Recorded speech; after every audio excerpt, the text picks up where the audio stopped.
Hey everybody, this is Shonda Sheffalina coming to you today. I can't never see how I'm looking at the camera.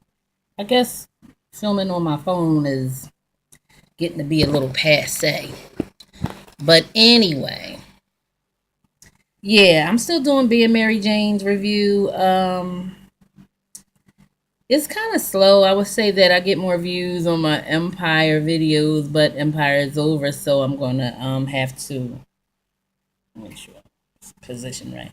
I'm going to have to ride this out with being Mary Jane or whatever, and I'm going to just keep on keeping on till it's over.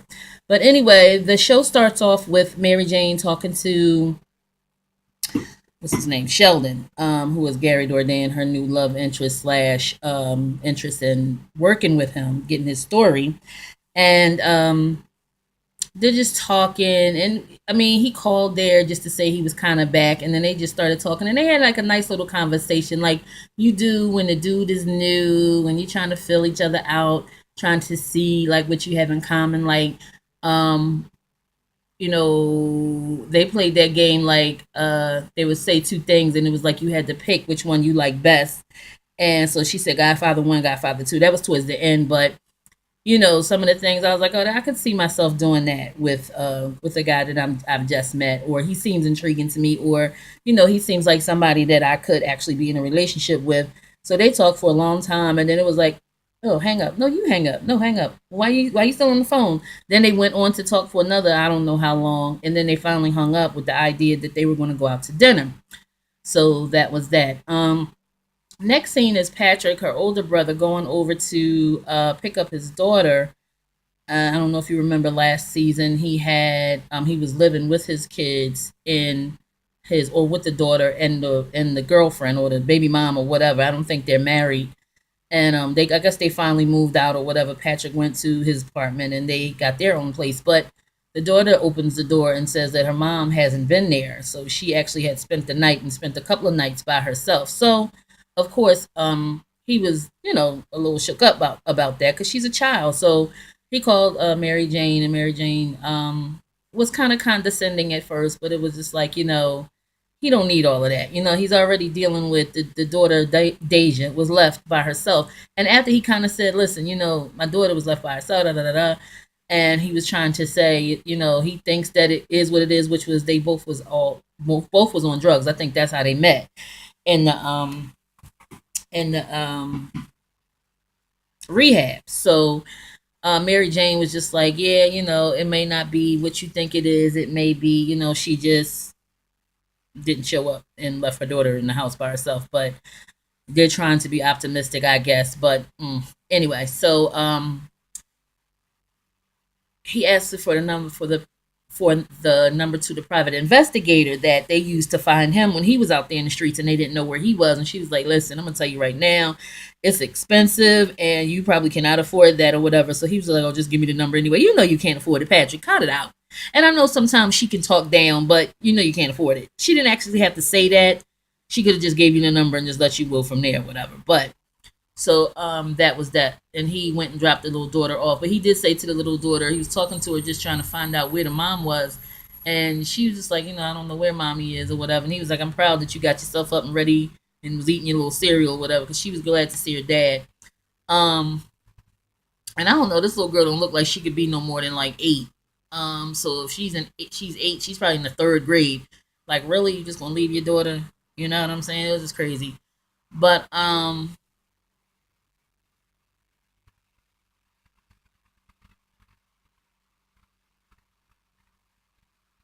anyway, he needed triple A for some reason. I didn't understand if he was saying there was something wrong with his car. And she was just like, "What? What do you need my car for?" Like, oh, just trying to be, just being a B. You know what I mean? He was just like, "Don't bring it here. Look, I'm going through enough." But anyway, I noticed that the music this week was Sam Smith.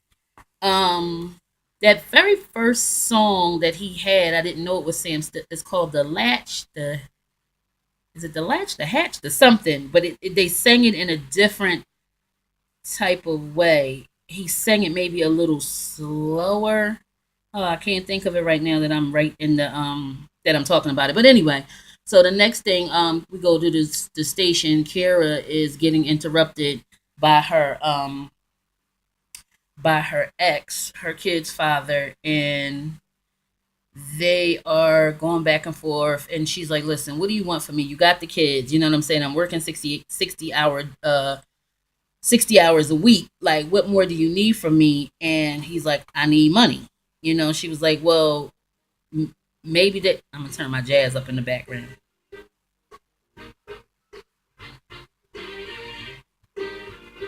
Anyway, he said, I make 60. I'm making a lot of money now. I mean, I don't know, like, what more you need from me or whatever. And he was like, "I need more money. The tuition just went up and I need you to kick it out because I don't have it."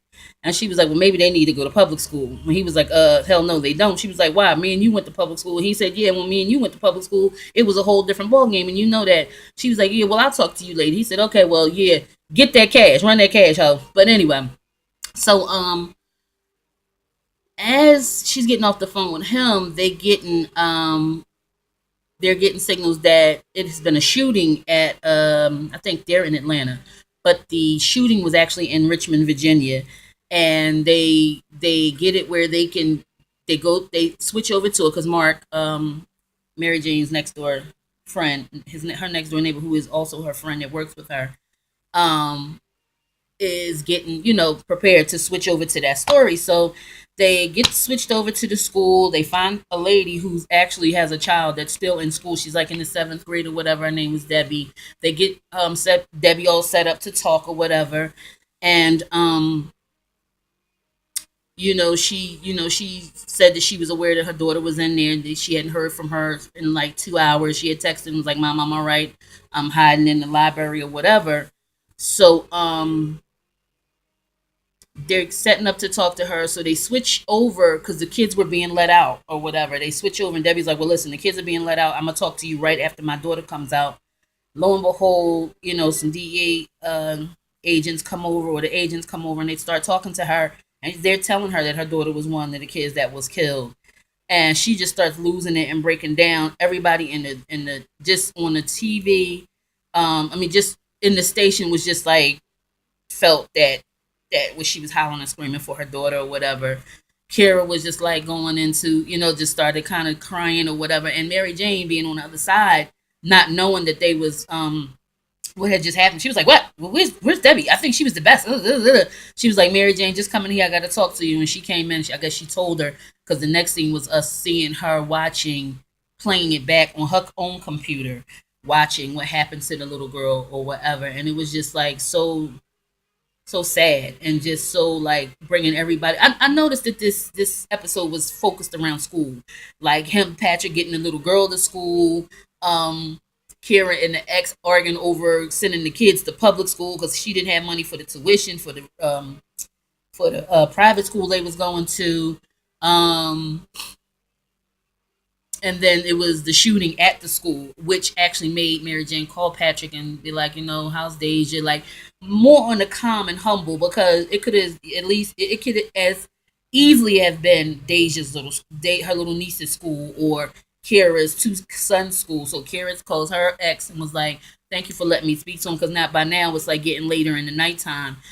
She was like, "Thank you for letting me speak to him or whatever, and I really just don't want them to go to school tomorrow." He was like, "No, I understand." He didn't give her no gripes. He didn't talk about nothing that they had talked about. He was just like, I just wanted you to be able to talk to him or whatever.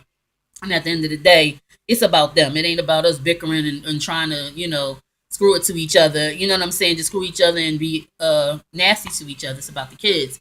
And Mary Jane was talking to Patrick like, "I hope, you find her mom and how she been holding up and this, that, and the third." And she was like, she kind of did say something like, no, that was the first time when he said, "Oh yeah, she's a trooper." He was like, "Well, she's a child." He said, "I was just trying to lighten the mood. I know she's a child. She's my child. I don't need you to tell me that." And she was like, "Oh, sorry."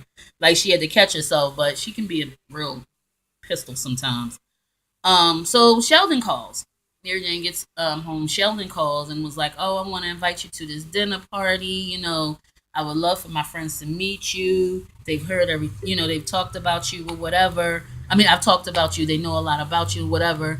And she was like kind of snippy, like with him on the phone. He was like, "Well, what's wrong?" Is something wrong? She was like, no, it's nothing wrong. No, no, it is something wrong. We had plans for dinner. Those plans for dinner that he had made with her in the beginning when they was on the phone all that long time after he got back off his trip, he never followed up with that. So she had an attitude like, so now you're gonna not even talk about you stood me up, you just never even called, and now you want to talk about me coming to a dinner party. So what? So you can stand me up with that too, or just not ever call back or whatever. He's like, well, I'm sorry, I apologize. I got so up, I got so caught up with other stuff, I forgot totally about that or whatever. But it was never about you. It was about, I really wanted to see you, so that's why I'm inviting you to this, and I want my friends to meet you. Then it was kind of like, oh, and he said some little sweet things, which was like, oh, okay. But what had happened was, is I thought she was fronting, but she really wasn't. So okay, everything is all right. So she was like, I don't know. I'll give you a call. I'll let you know, whatever. But after she goes and gets her little hungry woman dinner out and another whole bottle of liquor, or just looking to see in her refrigerator wasn't really nothing going on. I mean, why not go to the dinner party? Because we know he can cook from when she went over there the first time.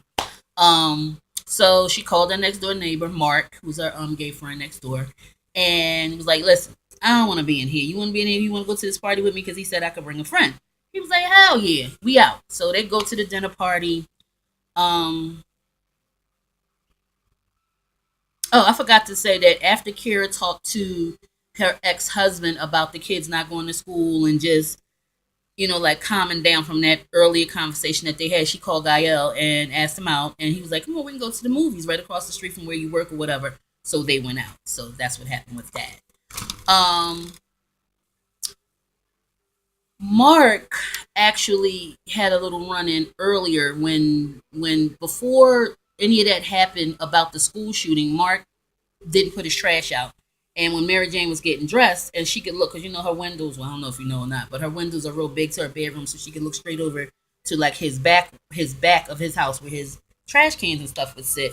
And he hadn't put out his trash, so she was like, that was odd. So she went knocking on his door, which I thought was cool because sometimes neighbors ain't neighbors like they used to. If you see my house or something is different about something that I normally do, you never see my recycle bin still sitting there when in the nighttime.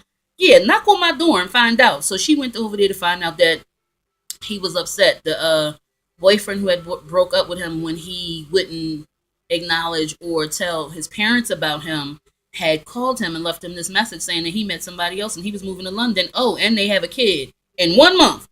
He's moving to London. He's met somebody that he's so in love with that he would move to London, and they have a child. All in one, all boom, boom, boom. So that took Mark aback, and he was upset and he was emotional. And Mary Jane just had to talk him down off the ledge to get him to go to work. And that happened too. That was real quick in between them getting to work and finding out about the shooting at the school. So anyway, Gael and Kira. I like that name, Gael. I don't know like how to spell it. I spell it Giel. I don't know how they spell it, but anyway, they go to the movies. And she has a good time, but with Kara, she can never just let herself go and be like, "Oh, I had a good time, and was a fun part, and I like when this happened." She'll always be like guarded, like, "Oh, I had a good time, but that's why I don't like, seeing ethnic movies and this, that, and other." And he was like, "Why can't you just tell the truth? Why can't you just say exactly how you feel?"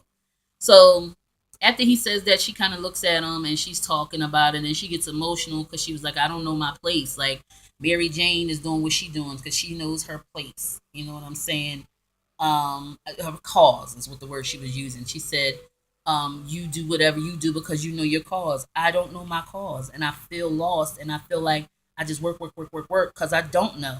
And he was like, well, maybe me and you are a cause. You know what I mean? I feel like we met each other for a reason or whatever. So one thing leads to another, and they just kind of get a little bit more closer. I would say they bonded a little bit better, and so much so that she wound up sleeping with him. So I guess she needed that too. She needs to let her guard down, and I think she does need to get into something other than her work, because her work is the reason why she wound up not losing her kids, but letting her kids go, because she knew what she was doing wasn't giving them enough time. And but she needs something. She needs an outlet. And I just feel like she wasn't realizing that for some reason.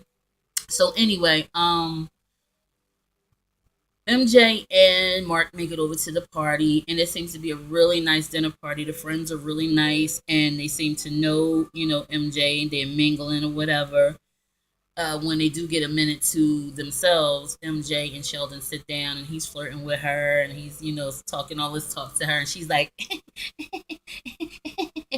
and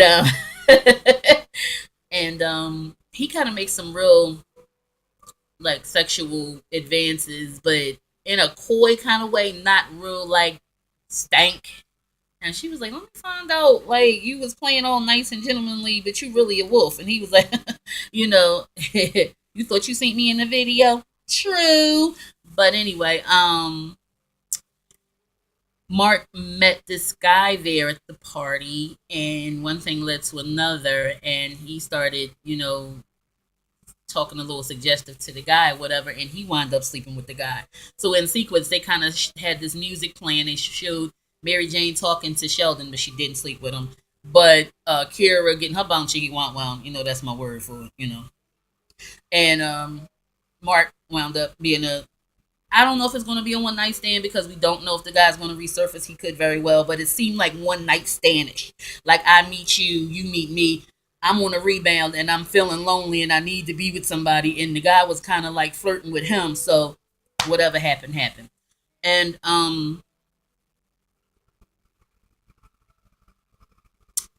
Sheldon was kind of like, making the moves on Mary Jane, and she was kind of like going for it, but she still was telling him like, I just got out of something really messy and I just want to take it slow. You know what I'm saying? And he said, well, I'm a patient man.